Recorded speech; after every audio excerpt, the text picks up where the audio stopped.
안녕하십니까. 저는 오늘 여러분들과 함께 강의를 할 대구 1과학고등학교 교사 김동우입니다. 저는 오늘 여러분들과 국내 해안선의 특징과 형성 과정 그리고 활용 방안에 대해서 이야기해보도록 하겠습니다. 개요는 다음과 같습니다. 동해안, 남해안, 서해안 각각의 특징을 비교해보고 각 해안선의 형성 과정을 비교해 보도록 하겠습니다. 두 번째는 해안선에 따른 해양 자원의 활용의 차이점에 대해서 이야기해 보도록 하겠습니다. 자, 그러면 각각의 이제 해안선의 특징을 얘기하기 전에 우리 한반도의 지형에 대해서 우리가 한번 알아야 되는데요. 우리가 이제 한반도라는 표현 많이 들어보셨을 건데요. 반도가 뭘까요? 일단 반도는 우리가 반만 섬인, 그러니까 이제 육지이기도 하면서 섬이기도 한 그러한 지형을 우리는 반도라고 얘기를 합니다. 자, 우리는 큰 유라시아 대륙에 섬처럼 튀어나와져 있는 반도 모양의 지형을 하고 있고요. 좀 구체적으로 보시면 한반도는 왼쪽에 나와 있는 그림처럼 오른쪽에는 갈색 지형들이 많이 나와 있고 왼쪽에는 녹색의 지형들이 많이 나와 있는, 오른쪽에 산지가 많고 왼쪽에 평야가 많은 동거서저의 지형을 가지고 있습니다.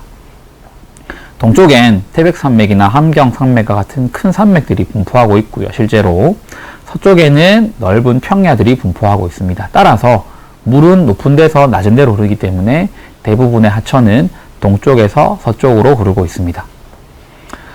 그리고 해안에 대해서도 한번 정의를 해볼 필요가 있을 것 같은데요. 해안은 육지와 바다가 만나서 서로 영향을 미치는 지대를 우리가 해안이라고 얘기를 합니다.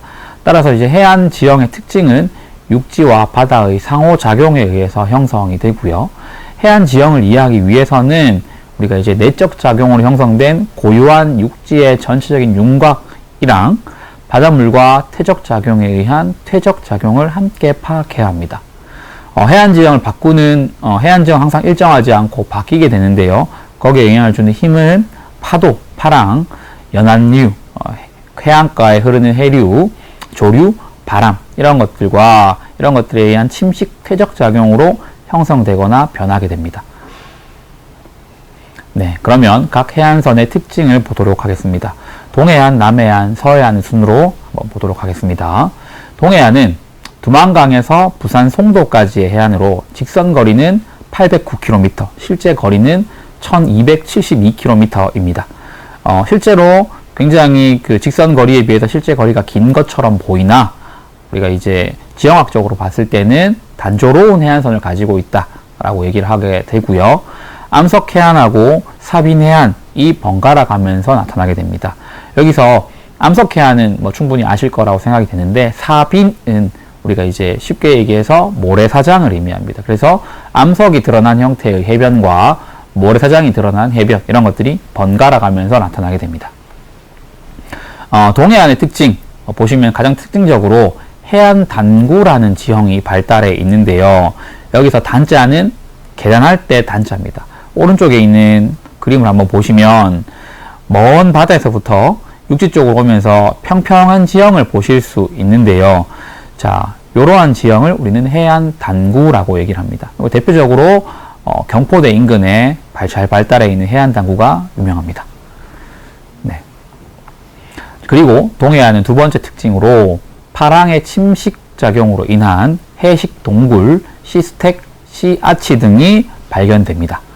자, 해식 동굴, 시스텍, 씨아치 등이 뭐냐? 자, 아래 그림을 한번 보시면, 자, 아래쪽에 그림에 해식애라고 하는 지형이 있습니다. 해식애는 바닷가의 암석 해안에 나타나는 절벽을 해식애라고 얘기를 합니다. 애자가 절벽애자입니다. 네, 한자로.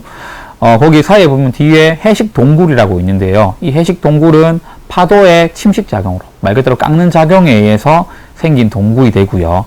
이게 시간이 지나면서 침식 작용이 활발해지면 동굴이 점점 커져서 큰 동굴을 형성하게 되는데, 우리가 이제 아치라는 표현 들어보셨죠? 지형이 이렇게 곡선을 띠는 거. 해식 동굴이 점점 커지게 되면 큰 지형적으로 봤을 때 씨아치라는 지형을 형성하게 됩니다. 그리고 이 씨아치 지형이 시간이 지나면 이제 위쪽이 끊어지면서 높이 솟은 시스텍이라고 하는 지형을 형성하기도 합니다. 대표적으로 제가 사진을 준비했는데요. 네, 아마 애국가에서 많이 보셨을 겁니다. 이러한 촛대바위, 이러한 지형들이 대표적인 C스택 지형입니다. 네, 동해안의 특징 세 번째입니다. 사빈 해안이 발달해 있습니다. 우리가 여름에 휴가 간다라고 하면 바닷가로 주로 이제 동해안으로 많이 가는 이유가 해수욕장이 동해안이 많죠, 그죠? 네, 이 동해안의 사빈 해안이 굉장히 잘 발달해 있는데, 이는 하천에서 운반 또는 파랑의 침식작용에 의해서 공급된 모래가 동해안에 많이 쌓여서 사빈 해안이 잘 형성되어 있기 때문입니다. 네, 네 번째 특징은 해안 사구가 형성되어 있다라는 거고요. 네, 다섯 번째는 하천이 유입하는 만주변에 사주, 석호 등이 형성되어 있다는 것입니다. 네, 그림으로 좀 설명을 드릴 건데요. 네, 오른쪽 지금 사진을 보시면 먼 바다 쪽에서 육지 쪽으로 오시면서 색깔이 조금 다른 두 개의 육지 지형을 보실 수 있을 겁니다. 첫 번째, 바다하고 접해 있는 부분은 약간 젖어 있는데요. 저기를 우리가 이제 사빈이라고 부르는, 우리가 쉽게 얘기하는 모래사장이 되고요. 그 뒤쪽에 살짝 이렇게 언덕 지형으로 색깔이 다른 지형이 나오는데, 이러한 지형을 우리는 사구라고 얘기를 합니다. 네, 사구. 사빈과 사구. 대표적인 해수욕장에 가보시면 대부분 다 요거 이렇게 젖어 있는 쪽, 쉽게 얘기해서 퇴적작용으로 만들어진 모래사장과 사구가 구분되어서 형성되어 있음을 아마 보실 수 있으실 겁니다. 네, 그리고 사주와 석호는 아래쪽 그림을 보시면 될 것 같은데요. 자, 우리가 동해안도 단조로운 해안선을 가지고 있지만 들어가고 나오는 곳이 있어요. 네, 들어간 곳을 우리는 바다 쪽으로 나온 곳을 만이라고 하고 들어간 곳을 곳이라고 얘기를 하는데요. 이렇게 지금 튀어나와 있는 곳에서 파도의 침식작용과 퇴적작용으로 육지 쪽으로 들어간 이 곳이 메워지는 경우에 호수를 형성하게 되는데, 위에 지금 그림에 나와 있는 영랑호나 청초호가 대표적인 석호해 지형이 됩니다. 그리고 이를 막게 되면서 쌓이는 그 모래사장이 우리는 모래톱 또는 사주라고 불리게 됩니다. 동해안에는 이런 것들이 잘 형성되어 있고요. 대표적으로 경포대에 있는 경포해수욕장 뒤에 있는 경포호, 이런 호수들이 있습니다. 네, 그리고 동해안은 파도의 침식작용이 상당히 활발합니다. 따라서 현재는 굴곡이 있으나 이제 파도의 침식작용으로 튀어나온 곳은 자꾸 깎이고 자꾸 들어가 있는 쪽은 퇴적작용이 활발해지면서 점점 단조로워지는 형태를 볼 수가 있습니다. 아래쪽 그림처럼 곳과 많이 구분되어 있는데, 튀어나온 쪽으로 파도가 집중되면서 튀어나온 쪽에 침식작용이 주로 일어나게 되고요. 네, 만 쪽에 퇴적이 일어나게 되면서 해안선이 꾸불렁꾸불렁 하다가 얘가 이제 평탄한 형태로 변하게 됩니다. 동해안은 우리가 이제 미래를 대충 예측해 볼 수 있겠죠. 점점 단조로워질 것이라는 예측을 해볼 수 있을 것 같네요. 네, 다음은 남해안 보도록 하겠습니다. 남해안은 부산 송도에서 전라남도 해남까지 직선거리 약 225km이고 실제 거리는 이게 약 8.8배인 1980km입니다. 동해안에 비해서 직선거리에 비해 실제 거리가 상당히 김을 알 수 있는데요. 이렇게 우리가 실제 거리가 직선거리에 비해서 상당히 길어서 해안선이 매우 복잡한 형태의 해안을 리아스식 해안이라고 얘기를 합니다. 그리고 그림에서 나와 있다시피 자, 이렇게 섬이 굉장히 많은 지형을 해안 지형을 다도해라고 얘기합니다. 그래서 남해안은 대표적인 리아스식 해안의 또는 다도해의 특징을 보이고 있습니다. 네, 요건 실제 찍은 사진인데요. 네, 보시면 상당히 많은 섬들이 분포하고 있다는 걸 보실 수 있을 겁니다. 반도와 섬 사이에는 조류의 작용이 상당히 활발한데요. 여기서 조류라 함은 우리가 이제 밀물, 썰물에 의한 그 해류의 흐름을 조류라고 합니다. 자, 얘들이 왔다 갔다 하다 보면 섬과 선 사이는 좁은 지역에 많은 물들이 지나가야 되기 때문에 굉장히 조류의 속도가 빠릅니다. 네, 빠르기 때문에 그 반도와 섬 사이의 지형에 보면 먼 바다 쪽에서는 주로 이제 파도의 침식작용 때문에 해금강, 태종배 이런 데서 해식애가 주로 발달해 있고요. 그 안쪽에 그 굉장히 이제 외해랑 먼 육지 쪽에 있는 지형에서는 갯벌 등이 상당히 활발하게 형성되어 있습니다. 네.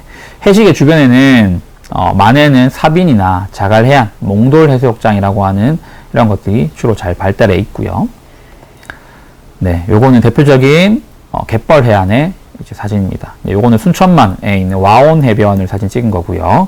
요거는 태종대 사진입니다. 태종대에서는 보시게 되면은 이제 절벽이 잘 형성되어 있음을 보실 수가 있겠죠. 네, 또 다른 남해안 특징입니다. 남해안 특징, 지금 사진을 보시게 되면 오른쪽은 파란색이 짙은 걸 확인하실 수 있는데 왼쪽 서해 쪽으로 가시면서 점점 이렇게 밝아지는 파란색을 띠는 걸 보실 수 있는데요. 동쪽으로 갈수록 수심이 깊어진다라는 거를 네, 의미를 하게 되고요.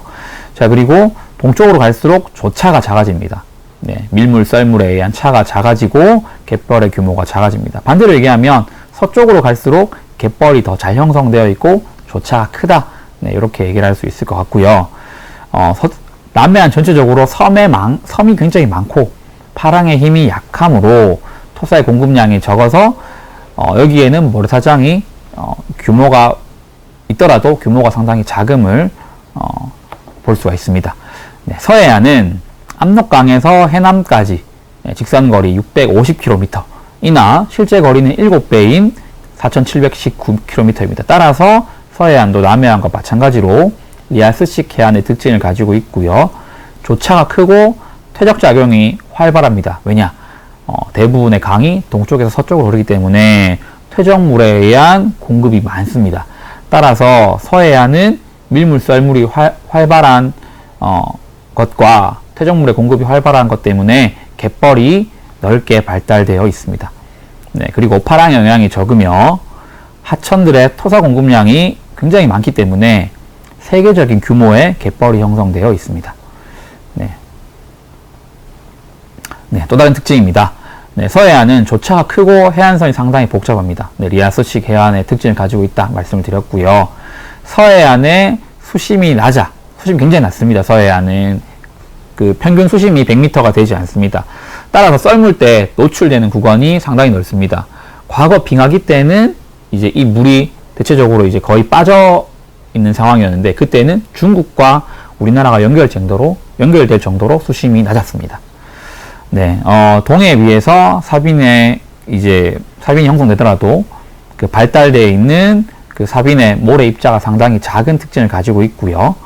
육지가 바다를 향해 돌출된 곳에서는 일부 해식애나 파식대 등이 발달해 있습니다. 네, 그러면 왜 이렇게 해안선이 형성되어 있느냐? 자, 형성 과정을 한번 보시게 되면, 자, 우리나라는 동고서저의 지형을 가지고 있다라고 얘기를 했습니다.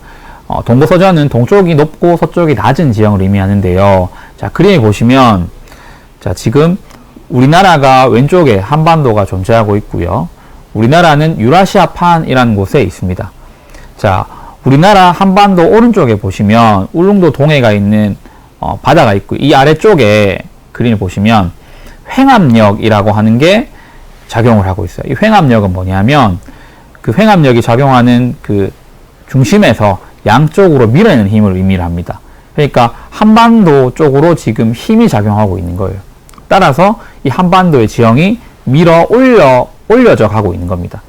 네, 올려져 가고 있는 거고 우리가 이제 책을 예를 들어서 쌓아놓고 양쪽을 누르게 되면 어떤 부분은 내려가고 어떤 부분은 올라가잖아요. 현재 지금 한반도의 동쪽 해안은 실제로 밀려 올라가는 부분이고 서쪽 해안은 내려가고 있는 거예요. 그래서 동쪽에 올라가고 서쪽에 낮아지는 이러한 동고서저의 지형이 이러한 작용으로 형성되고 있다. 이런 말씀을 드리고요. 동해안이 따라서 아까 해안단구라는 게 잘 형성되어 있다라고 말씀을 드렸는데요. 네, 한번 사진을 보시면 네, 오른쪽 사진입니다. 암석 해안에 파랑의 침식작용이 계속 일어나게 되면 오른쪽 그림처럼 두 번째 그림처럼 해식애와 파식대가 형성되게 됩니다. 네, 해식애는 요 절벽, 파식대는 아래쪽에 평탄한 지형. 근데 시간이 지나면서 이 땅이 위로 올라갑니다. 위로 올라가는 걸 우리는 조금 유식한 용어로 융기라고 하는데요. 이게 지속적으로 반복되다 보면 세 번째, 네 번째 있는 그림처럼 이렇게 계단 모양의 지형을 형성하게 되는 거죠. 네, 그래서 동해안의 대표적인 특징, 네, 해안단구가 형성되게 된 겁니다. 네, 서해안과 남해안은 반대로 가라앉고 있는 거죠. 원래 여기가 육지였는데 얘가 이제 양쪽으로 미는 힘 때문에 내려가고 있어서 원래 여기가 산이나 구릉이었던 지형들이 바다 쪽으로 가라앉게 되면서 산이나 이런 것들이 시간이 지나면서 섬처럼 되게 되는 거고요. 여기가 원래 산이나 구릉이 많이 있던 지형이었는데 바닷물 속으로 다 깔아앉게 되면서 윗만 나오게 되면 이러한 다도해를 형성하게 됩니다. 자, 그리고 서해의 경우 서남해안 모두 이제 공통적으로 적용이 되는데 남해안도 마찬가지고요. 대부분의 토사나 퇴적물들이 서쪽으로 공급되고 있는데 이러한 것들이 갯벌들을 주로 넓게 형성하고 있습니다. 네, 마지막으로 특징에 따른 해양자원 활용의 차이점에 대해서 설명을 드릴 건데요. 자, 해양자원은 네, 다음처럼 나눌 수 있고요. 네, 물질자원, 에너지자원, 공간자원으로 나눌 수가 있는데 각각의 측면에서 한번 보도록 하겠습니다. 네, 서해안은 주로 서해안의 중요한 특징, 조차가 크다라는 특징을 이용해서 에너지 자원, 그 중에서도 조력 발전과 조류 발전에 적절하게 활용을 할 수가 있습니다. 네, 조력 발전은 우리가 밀물 썰물 때 물이 들어오고 나가고 이 상황에서 물이 가지는 위치 에너지가 운동 에너지가 돼서 터빈을 돌리는 그때 에너지가 발생되는 것을 이용하는 발전 방식인데요. 서해안은 말씀드렸다시피 굉장히 큰 조차를 갖고 있기 때문에 만들어지는 전기 에너지, 전력이 상당히 큽니다. 네. 이때 이제 조력 에너지 발전, 조력 발전을 할 때 우리가 적절하게 활용을 할 수 있을 것 같고요. 조류 발전이라고 그래서 조류에 대해서는 설명을 드렸는데 우리가 이제 밀물 썰물 때 물의 흐름을 조류라고 한다고 했는데요. 여기에다가 우리가 터빈을 설치를 하게 되면 큰 발전량을 기대할 수가 있습니다. 이 대표적인 걸로 우리가 이제 이순신 장군이 그 명랑해전을 했던 뭐 그런 그 유역들, 굉장히 조류의 흐름이 빠른데요. 이런 지역에 터빈을 설치하면 굉장히 발전량이 크게 됩니다. 그래서 서남해안의 이러한 조류 발전, 네, 적절한 우리 이제 활용 방안으로 제시를 할 수 있을 것 같고요. 남해안은 뭐 다른 것보다 여기는 연중 따뜻한 만류가 흐릅니다. 그래서 가장 적절한 활용 방안은 이제 양식업. 우리 양식업은 예측이 불가능하면 상당히 힘든데요. 이 양식업에 예측이 가능한, 즉 연중 난류가 따뜻하게 흐르는 남해안의 특징을 이용하면 적합한 형태로 이제 우리가 양식업을 할 수 있다. 네, 이런 말씀을 드릴 수 있을 것 같고요. 동해안은 우리가 이제 가장 대표적인 특징으로 북쪽에서 내려오는 한류하고 남쪽에서 올라오는 난류가 만나는 조경수역을 형성하고 있습니다. 따라서 어업 하시는 분들이 이제 이용할 수 있는 어류 자원들이 상당히 다양합니다. 네, 오른쪽에 나와 있는 사진 보시면 동해안의 어류 자원이 상당히 많은 걸 알 수 있는데요. 이 조경수역의 이유 때문에 어류 자원이 활발하고 우리는 이거를 적절하게 활용해야 된다. 자, 네, 가장 적절한 활용 방안을 말씀드린 거고요. 요거는 최근에 저희가 이제 동해안 국가지질공원이라 그래서 그 동해안에 그 굉장히 유명한 그 지질 자원들이 개발되어서 공간적으로 많이 활용되고 있거든요. 그래서 이것도 한번 제시를 해볼 수 있을 것 같은데요. 경북 북부부터 시작해서 울진, 영덕, 포항, 경주 해안 쪽으로 해서 굉장히 다양한 그 해안 지형들, 우리가 잘 볼 수 없는 해안 지형들이 잘 발달해 있습니다. 자, 이들이 관광 자원으로서도 활용될 수 있는데요. 우리가 이제 각 해안의 특징들, 우리가 이제 잘 보시면 이렇게 적절한 활용 방안을 찾을 수 있다. 이렇게 얘기를 할 수 있을 것 같습니다. 나중에 관심 있으신 분들은 동해안 국가지질공원 사이트 들어가 보시면 여기에 나와 있는 지질 그 명소들 한번 방문해 보실 수 있을 것 같은데요. 강사로서 여기에 나오는 동해안 국가지질공원들 꼭 추천을 드리고 꼭 가보셨으면 좋겠습니다. 이렇게 오늘 강의를 마치도록 하겠습니다. 네, 경청해 주셔서 감사합니다.